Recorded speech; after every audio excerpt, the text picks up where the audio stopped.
Yeah yeah Venugopal Reddy గారు react అవ్వండి sir please. Mohan Reddy గారు మాట్లాడారు. సరే, ఇప్పుడు మనకేంటంటే విధానపరమైనటువంటి అంశాల గురించి మాత్రమే చర్చ జరగాల.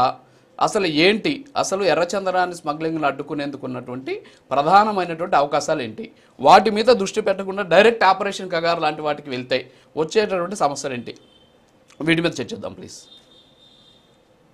ముందుగా ప్యానెల్లో ఉన్న సభ్యులందరికీ నమస్కారం, ప్రైమ్ లైన్ వీక్షకులందరికీ నమస్కారం. ఇక్కడ గుమ్మడికాయల దొంగ ఎవర్రా అంటే భుజాలు తడుపుతున్నట్టుంది మోహన్ రెడ్డి గారు మాట్లాడుతున్న మాట.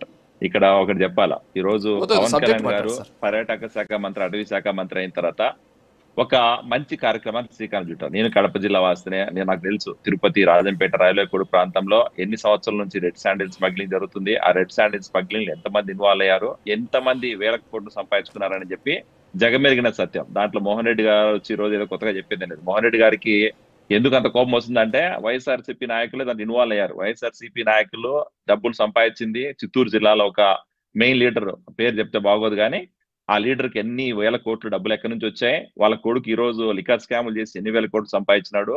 అట్లా ఈ రోజు రాష్ట్రంలో జగన్మోహన్ రెడ్డి వైఎస్ఆర్సీపీ పార్టీ నాయకులు ఎంతమంది ఎర్రచందనం స్మగ్లింగ్ చేశారో వాళ్ళకి తెలుసు కాబట్టే ఈ రోజు వాళ్ళ భయంతో ఇలాంటి మాటలు మాట్లాడుతున్నారు. మీరు నిజంగానే సబ్జెక్ట్ ఉంటే, సబ్జెక్ట్ మాట్లాడిన ఆలోచన ఉంటే పవన్ కళ్యాణ్ గారు ఏ ఫ్లైట్ వెళ్తే మీకు ఎందుకు, ఆయన మీ సొంత డబ్బులు పెట్టించినారు ఏమన్నా? లేదు కదా, ఆయన స్వతహాగా వెళ్తున్నాడు, ఆయనకు స్తోమత ఉంది, ఆయన పెట్టుకుంటాడు ఫ్లైట్. ఈరోజు గవర్నమెంట్ సొమ్ముతో ఫ్లైట్ బుక్ చేస్తున్నట్టు ఎక్కడ మీకు ఆధారాలు ఉన్నాయా? లేవు. మీరు ఎంతసేపు ఏంద్రా అంటే టాపిక్ ని డివైడ్ చేయాలా, ఫ్యాక్ట్స్ ని ప్రజలకు తెలియకూడదు. ఈ రోజు మీరు చేసిన ఎర్రచందనం స్మగ్లింగ్ బయటకు వస్తుంది. మీ మెయిన్ నాయకులు ఎవరైతే ఉన్నారో చిత్తూరు జిల్లా ప్రాంతంలో, అన్నమయ్య జిల్లా ప్రాంతంలో వాళ్ళ పేర్లు బయటకు వస్తాయని భయంతో ఈ రోజు మీరు ఇట్లాంటి మాట్లాడుతున్నారు. పవన్ కళ్యాణ్ గారి మీద కామెంట్ చేస్తున్నారు. ఖచ్చితంగా పవన్ కళ్యాణ్ గారు అన్నట్టు ఈ రోజు ఏంటంటే కూటమి ప్రభుత్వం ఎర్రచందనం స్మగ్లర్ల మీద స్ట్రిక్ట్ యాక్షన్ తీసుకోవడానికి ప్రిపేర్ అవుతుంది. దానిలో భాగంగానే వాస్తవ పరిస్థితి తెలుసుకోవడానికి ఈరోజు పవన్ కళ్యాణ్ గారు అక్కడికి వెళ్ళారు. ఎందుకంటే గతంలో ఎవరు అటవీ శాఖ మంత్రిగా ఉన్నారో, పర్యాటక శాఖ మంత్రిగా ఉన్నారో మనం చూసాం. వాళ్ళ ఏమంటారు, వాళ్ళ చేతుల్లోనే, వాళ్ళ కనుసలలోనే ఎంతమంది స్మగ్లర్స్ చేశారో. ఎందుకంటే ఈ రోజు ఒక పాయింట్, ఇక్కడ 2 పాయింట్స్ ఉన్నాయండి రాజు గారు. ఒకటి ఏంటంటే ఫస్ట్ థింగ్ ఎర్రచందనం స్మగ్లింగ్ కంట్రోల్ చేయడం ఒకటైతే, రెండోది ఆ ఎర్రచందనం స్మగ్లింగ్ ద్వారా కొన్ని వందల కుటుంబాలు నష్టపోతున్నారు. ఈ రోజు రైల్వే కోడూరు, రాజంపేట, తిరుపతి అయి ట్రైబల్ ప్రాంతాల్లో ఉన్న, మారుమూల ప్రాంతాల్లో ఉన్న ప్రజలు అన్యం పుణ్యం తెలియని వాళ్ళని ఈ రోజు వీళ్ళు ఇచ్చే 10 రూపాయల డబ్బులకి వాళ్ళు దాసోహం అయిపోయి, వీళ్ళు ఇచ్చే చిల్లర ఏమంటారు లిక్కర్ అవ్వచ్చు, లేకపోతే ఇంకో మటన్ చికెన్ పెట్టి వాళ్ళని అడవుల్లోకి పంపించి, శేషాచలంలో ఉన్న మనకు ఖనిజ సంపద లాంటిది ఎర్రచందనం. ఎందుకంటే ఆ ప్రాంతం నుంచి వచ్చా నాకు తెలుసు ఎంత ఎర్రచందనం ఉంది, అది ఎంత వాల్యుబుల్, దానికి ఎన్ని కోట్లు డబ్బులు సంపాదించారో మనకు తెలుసు. వాళ్ళని వీళ్ళ గుప్పెట్లో పెట్టుకొని, వాళ్ళని వీళ్ళ కంట్రోల్లో పెట్టుకొని, వాళ్ళని ప్రాణాలను కూడా ముప్పు తెచ్చే విధంగా వీళ్ళ ఎర్రచందనం స్మగ్లింగ్ నడుస్తుంది. ఈ రోజు ఎర్రచందనం స్మగ్లింగ్ ఎట్లా నడుస్తుందో స్టెప్ టు స్టెప్ నేను చెప్తా. కావాలంటే మోహన్ రెడ్డి గారికి ఐడియా లేనట్టుంది, ఎవరు ఇన్వాల్వ్ అయినారో తెలియనట్టుంది, కానీ నేను చెప్తా వినండి.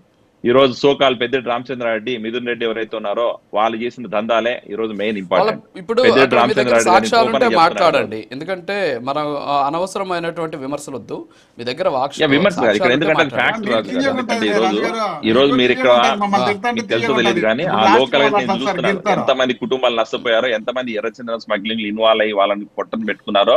ఈ రోజు ఆ తిరుపతి, శేషాచలం అడవుల చుట్టూ వీళ్ళ సొంత ఆదాయాల కోసం, వీళ్ళ వనరులు అరేంజ్ చేసుకోవడం కోసం ఎంతమంది కుటుంబాలని ఈ రోజు రోడ్డుని లాగారో మనం చూసాం.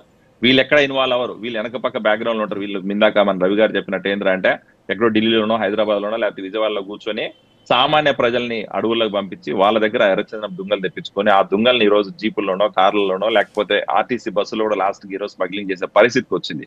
సో అలాంటి పరిస్థితిని అరికట్టాలంటే ఖచ్చితంగా ఆపరేషన్ కగార్ లాంటి యాక్షన్ తీసుకోవాలన్నది పవన్ కళ్యాణ్ గారు అన్న మాటలో నేను ఏకీభవిస్తాను. ఎందుకంటే ఇది ఈ రోజు స్టార్ట్ అయింది కాదు, గత కొన్ని సంవత్సరాలుగా జరుగుతుంది. దాన్ని అరికట్టాలంటే ఒక ప్రణాళికాబద్ధంగా ముందుకు పోవాలా. ప్రణాళికాబద్ధంగా ముందుకు పోతేనే ఇలాంటి క్రిమినల్స్ అందరూ బయటకు వస్తారు.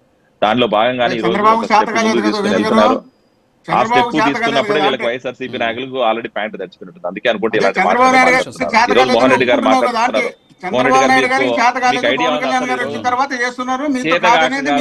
ప్రభుత్వంలో వైసీపీ దుర్మార్గాలు ఈ రోజు బయటకు తీసుకొస్తున్నారు కాబట్టి మీరు తెలుగుదేశం పార్టీ చంద్రబాబు నాయుడు గారు గతంలో కూడా ఇలాంటి చంద్రబాబు నాయుడు గారు కూడా కూటమి ప్రభుత్వంలో కాదు స్వామి, గతంలో ఉన్నప్పుడు కూడా చంద్రబాబు నాయుడు గారు చాలా సార్లు ఈ 15 సంవత్సరాలు మీరే యాక్షన్ తీసుకున్నారు. ముఖ్యమంత్రిగా ఉండేది. ఎర్రచందన స్మగ్లర్స్ మీరే అరెస్ట్ చేసిన రాష్ట్రాన్ని ఘనత దోపిడీ తెలుగుదేశం చేసింది, పార్టీ కూటమి రాష్ట్రాన్ని ప్రభుత్వాన్ని ఎర్రచందనం నాశనం మీ చేసింది మీరే, అక్కడ ప్రభుత్వంలో ఉన్నటువంటి ఎర్రచందన వ్యవస్థలన్నిటినీ భ్రష్టు ఇంట్లో పెట్టుకుని పట్టించింది మీరే. సార్ ఒక్క నిమిషం, మోహన్ రెడ్డి గారు ఒక్క నిమిషం మాట్లాడండి సార్. వైఎస్ఆర్సీపీ పార్టీ అంటేనే ఎర్రచందన smuggling, red sandal smuggling, land grabbing, sir వద్దు ప్లీజ్, ఏమంటారు శాండ్ మాఫింగ్ అన్ని చేస్తున్నారు. అది మీ పార్టీ. మీరు మాట్లాడుతున్నారు మళ్ళీ వచ్చి పవన్ కళ్యాణ్ గారిని విమర్శ చేస్తున్నారా? సబ్జెక్ట్ డిబేటర్ లో ఎక్స్పర్ట్ అయిపోయిన మీరు ఈ రోజు పవన్ కళ్యాణ్ గారు అక్కడికి ఒక్క నిమిషం సార్, ఒక్క నిమిషం. అలాంటి మాటలు అవునప్పా, మాట్లాడుతున్నారు. నేనేమన్నా వ్యక్తుల పేరు ఎత్తినా? వ్యక్తుల పేరు మీకు భయం ఎందుకంటే మీరు చేసిన వాళ్ళు మీరు ఓకే, ఓకే. మీరు చేసి మీరు దొంగతనాలు చేసి మీరు దోపిడీ చేసి మీరు రాష్ట్రాన్ని సర్వనాశనం చేసి మీరు ఎర్రచందనాన్ని అమ్ముకొని మీరు మీ లీడర్లను తయారు చెప్పండి చేసుకొని ఈ రోజు మీ లీడర్లు లేని వాళ్ళని కూడా దమ్ముడు చెప్పండి ఎవరన్నా ఈ రోజు కూటమి ప్రభుత్వంలో స్మగ్లింగ్ చేస్తారని మీరు చేసే మీరు చేస్తున్నారు. వేల కోట్ల సంపద లాక్కుంటారు. మీరు ప్రాణాలు లాక్కుంటున్నారు. మీరు ఈ రోజు శ్రీశైలం అడవుల్లో సంపద లాక్కుంటున్నారు. మీరు తిరుమల తిరుపతి దేవస్థానంలో ఏమంటారు పనికిమాల పనులు చేస్తున్నారు. మీరు మాట్లాడుతున్నారు. మళ్ళీ రోజు వచ్చి మీరు ఈ రోజు కూటమి ప్రభుత్వం గురించి మాట్లాడతారు. ఇది ఉందా మీకు అసలు? మీకు ఏ అర్హత లేదు పెట్టుకోండి. ఎందుకంటే తప్పులు చేసింది మీరు, స్మగ్లింగ్ చేసింది మీరు, ప్రజల్లో ఈ రోజు శేషాచలంలో ఉన్న అన్ని లాక్కుంది మీరు. మీరు మాట్లాడే అర్హత కానీ మీ నాయకులు మాట్లాడే అర్హత కానీ లేదు. అది గుర్తుపెట్టుకోవాలి ఫస్ట్ మీరు ఇక్కడ. ఎందుకంటే ఈ రోజు కూటమి ప్రభుత్వం ఏదైతే ఈ రోజు ప్లాన్ చేస్తుందో